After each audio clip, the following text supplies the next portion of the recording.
네, 고 이희호 여사의 장례식에 북한이 조문단을 파견할 것인가 관심이었는데요. 전해드린 대로 조문단 대신에 최고 존엄의 여동생이 조이문과 조화를 들고 통일가까지 내려왔습니다. 어제가 북미 정상의 첫 만남이 있은 지 1년 되는 날인데요. 이 즈음에 나온 한국과 미국 대통령 발언들도 주목되는 상황입니다. 정체 상태인 비핵화 국면의 전환점을 찾을 포인트들이 좀 있을지 지금부터 하나씩 이분과 함께 풀어보겠습니다. 정세현 전 통일부 장관 연결합니다. 정 장관님 나와 계시죠? 예, 안녕하세요. 예, 안녕하세요. 네. 예. 요 며칠 사이에 의미 있는 발언 또 행보들이 좀 주목이 되고 있는데요. 먼저 예. 김대중 전 대통령 서거 때 북한이 조문단을 보냈기 때문에 이번에도 이 조문단을 보내지 않을까 내심 기대도 했는데 김여정 부부장이 조이문과 조화를 들고 내려왔습니다. 결과적으로 이제 다른 방식으로 예를 표한 건데 이런 선택지를 정 장관님께서는 예상하셨습니까? 그런 예상 못했어요. 이건 예상 예. 못하셨다. 조문단이 올 줄 아셨습니까? 조문단이 어저께 아침에 다른 방송에서 아침에 예. 그 문제를 제기하길래 올 가능성이 높다고 했는데 좀 틀렸습니다. 미안합니다. 그러시군요. 예. 어쨌든 그 이희호 여사가 북에도 여러 차례 방문을 했고요. 마지막까지 남북 평화 통일에 대한 유언도 남기시지 않았습니까? 예. 북한도 잘 알고 있기 때문에 고민이 많았을 것 같은데 장관님 보시기에 현 그 남북 관계라든가 북미 관계를 고려할 때 북한 입장에서 이 정도면 충분히 예를 표시했다 이렇게 보시나요? 예. 과거에 2009년에 김대중 대통령 서거 당시 조문단은 네. 김기남 선전선동 비서, 그다음에 예. 김양건 대남 비서, 그리고 이제 통전부의 그 원동현 실장 등등 이렇게 5명인가 왔었어요. 네. 또 하나 기술 요원은 있습니다만은 조문단이라고 보긴 그렇고, 그때보다 격은 낮지만 예. 숫자도 적고, 그러나 최고 결정권자 김정은 위원장과의 친근도라 그럴까? 그 면에서는 김여정 위원장이 부부장이죠. 제1부부장. 예. 제1부부장이 훨씬 더 유력한 자리라고 보고, 그다음에 예. 조화 조문만 전달하려면 그렇게까지 안 해도 됩니다. 그렇군요. 통전부 중간 간부 정도만 해서 사무적으로 하면 되는데 김여정 부부장을 보냈다는 것은 김정은 위원장이 남북관계 개선 관련해서 문 대통령한테 뭔가 직접은 아니지만 간접적으로라도 메시지를 보내는 계기로 활용했다고 저는 봅니다. 그러니까 이희호 여사의 조문을 그냥 그거 하나만 하지를 않고 네. 대남 메시지를 전달하기 위해서 김여정 부부장을 선택했다. 예. 그러니까 어제 자리가 여러 가지 것을 봤을 때 조화와 조의문만 전달하러 온 자리는 아니었을 것이다. 지금 이런 전망을 해주셨는데요. 예.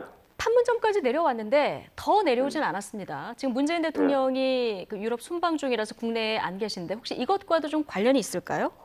근데 이제 내려오면은 또 예. 그다음 이게 지금 대남 행동이지만은 대미 메시지도 들어있기 때문에 대미 메시지도 예. 대미 메시지도 들어있죠. 그러니까 이게 그 경계선을 분단선을 넘어가지고 우리 지역으로 넘어오는 거나 서울로 오는 거나 그 비슷하지만은 넘어오는 거는 좀 더 좀 부담스러운 측면이 있었을 거예요. 그러니까 예. 그래서 그쪽에서 요청을 해서 간 걸로 아는데 예. 정의용 실장이 가지 않았어요. 그다음에 정의용 실장이 가기 때문에 윤건영 국정상황실장도 같이 가서 이제 김여정 부부장을 만나고 왔죠. 네. 근데 이제 꽃만 받고 조화만 받고 조문만 받으려면 사실은 박지원 의원, 장례위원회를 대표해서 박지원 의원만 가도 돼요. 유족 대표로 예. 그렇죠. 근데 통일부 차관이 가는데도 불구하고 정의용 실장과 윤건영 국정상황실장이 가는 걸 보고 이거는 북쪽에 어떤 사인이라고 할까 암시가 없었으면은 이루어질 수 없는 일이라고 보고 그렇군요. 좀 발표를 안 해서 그렇지 뭔가 있을 것 같습니다. 뭔가 있을 것 같다.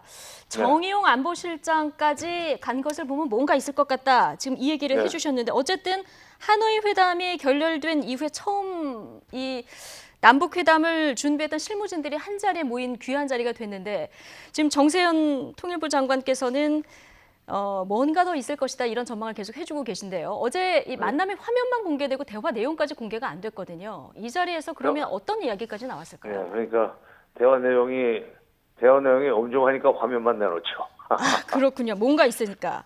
예, 예. 그리고 예. 지금 뭐 그 시기적으로는 오슬로에서 문재인 대통령이 지금 한미 정상회담 전에 남북 정상회담이 돼야 된다는 말씀을 하시지 않았어요, 기자회견에서. 그렇죠. 이 만남 한 예. 2시간 뒤에 이 얘기가 나왔습니다.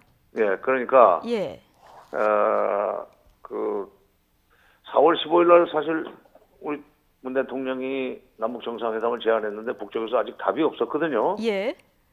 거기에 대한 막 명언적이고 구체적인 반응은 아니지만 조금만 기다리면 뭔가 결론이 날 것 같습니다 하는 정도라도 얘기를 하기 위해서 정의용 실장이 왔으면 좋겠다는 사인을 보냈지 않는가. 아, 그런 북한의 점에서 예. 전망이 좋다 이렇게 생각합니다. 아, 그렇군요. 그러니까 어제 문재인 대통령이 한미 정상회담 전에 4차 남북 정상회담이 열리는 것이 바람직하다 이 얘기를 이제 오슬로에서 했는데 예, 어떻게 보면 사전에 다 조율이 어느 정도 됐을 수도 있겠군요.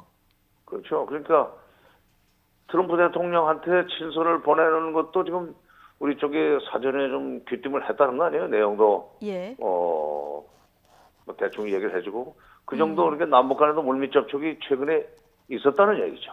남북 접촉이 그렇다면- 최근에 있었다. 물밑 대화가 있었다.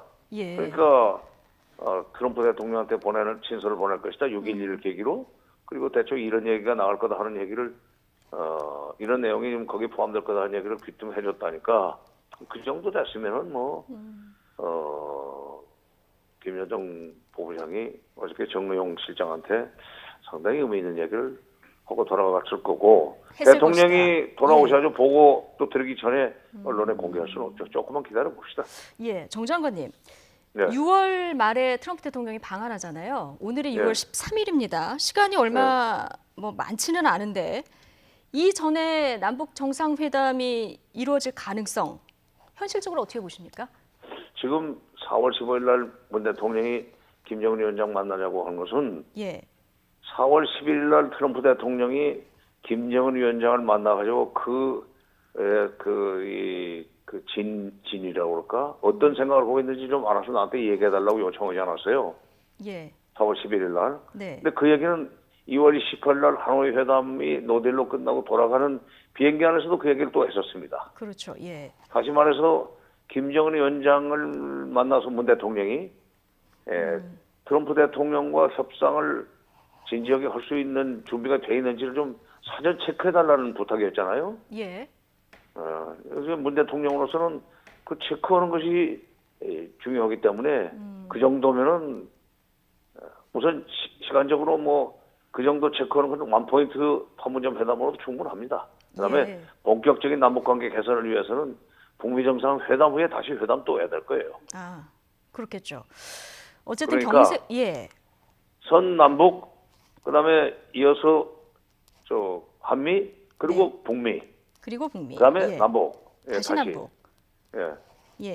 이 순서가 이제 가장 바람직한데요. 어느 정도 이제 실현 가능성이 있을지 좀 두고 보도록 하고요. 네. 어제가 북미 정상이 만난 지 1년 되는 날이잖아요. 조금 전에 이제 장관님도 언급을 해주셨지만 트럼프 대통령이 김정은 위원장에게 보낸 이 따뜻하고 아름다운 친서, 문재인 대통령도 이 친서의 존재를 알았다 이렇게 얘기를 했는데 내용은 공개가 안 됐거든요. 어떤 내용까지 담겨 있을까요? 글쎄, 뭐 친서기 때문에 친서야말로 친전이니까. 친서니까. 예. 친서니까 그건 알 수 없는데 또 알려주지도 않을 거고 그러나 6일 김정은 위원장이 먼저 보냈다는 얘기는 6.12 상황으로 다시 돌아가자. 6.11 때 그거 좋았거든요, 북한한테는. 좋았죠. 예. 북미 관계 개선, 그다음에 한반도 평화체제 구축, 예. 한반도의 완전한 비핵화, 완전한 한반도 비핵화. 그러니까 북한이 그동안에 핵 문제를 해결하려면은 미국이 북한과 수교해주고 그리고 군사적으로 미국이 군사적으로 북한을 공격하지 않겠다는 약속을 제도적으로 법적으로 그러니까 협정이죠. 이런 걸로 해달라는 얘기를 수십 년을 해왔는데 예. 그동안에는 트럼프 이전에는 순서를 선비약화로 항상 잡았었거든요. 네. 근데 작년 6월 12일 날은 북한이 요구가 1, 2번이 되고 예. 미국의 요구가 3번으로 됐단 말이에요. 그러니까 김정은 으로서는 그때로 다시 돌아가서 그러니까 잊지 말자 6.12, 돌아가자 6.12 그 내용이 들어있을 겁니다. 그럴 것이다. 어쨌든 뭐 고비 때마다 친서로 이제 돌파구를 찾은 적도 많기 때문에 이 부분에 대한 기대를 좀 해보도록 하고요. 트럼프 대통령도 계속 유화적인 메시지를 또 이어가고 있습니다. 밤사이에 북한과 매우 잘해나갈 것이다 이런 이야기를 했는데 그런데 여기에 덧붙여서 또 서두를 게 없다. 인노 러시를 3번이나 언급을 했다고 하는데 트럼프 대통령의 속내는 어디에 있을까요?